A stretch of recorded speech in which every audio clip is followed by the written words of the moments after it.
Hello, Bacho. Let's read the given question. The question says the shortest distance traveled by a particle performing SHM from mean position is in 2 seconds is equals to root 3 by 2 of its amplitude. We need to find its time period. So, to understand the question, we need to understand about the key concept of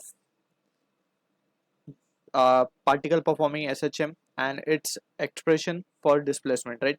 अगर हम बात करें for a particle performing SHM, so let's say this is the track on which the particle is performing SHM. It is starting from its mean position and it is followed by its two extreme position x equals to minus a और x equals to plus a, यानी कि ये दो extreme position तक जा सकता है अपनी, and at mean position the displacement value is 0. अगर हम बात करें किसी बीच के पॉइंट पे, लेट्स से ये पॉइंट हमारा लेट्स से हम मान लेते हैं कि ये पॉइंट m है. इस पॉइंट के ऊपर जो पार्टिकल का डिस्प्लेसमेंट है from main position, let's say अगर हम मान ले उसको x है वो वो displacement at any instant is given by the expression a sin omega t plus phi.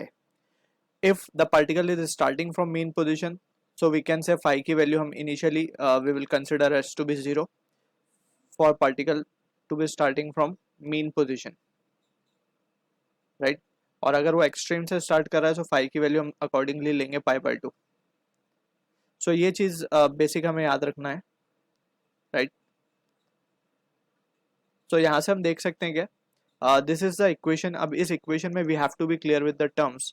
ए जो है हमारा एम्पलीट्यूड है, it's the maximum displacement from the mean position, यानी कि ये डिस्टेंस की हम बात करें या ये डिस्प्लेसमेंट की बात करें, इसको हम कहते हैं amplitude, right? Maximum displacement from mean position जहाँ तक पार्टिकल जा सकता है.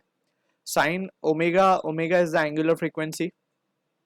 टी इज द जैसे कि ये इंस्टेंट पे हमने टाइम निकाला है, मतलब किसी भी एक इंस्टेंट पे इस इक्वेशन को हमने लिखा है, तो वो पार्टिकल का means it is defining the displacement. ठीक है, at particular time T its displacement is x equals to a sin omega t plus phi.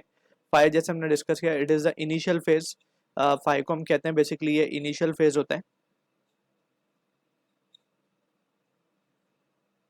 Initial phase या इसको हम इपॉक भी कहते हैं, राइट? Epoch, right? और ये जो पूरा टर्म है, ये जो साइन के साथ जो पूरा टर्म है, इसको हम कहते हैं, ये वाले टर्म को हम कहते हैं फेज. ठीक है, so this are basic few point that we need to keep in mind.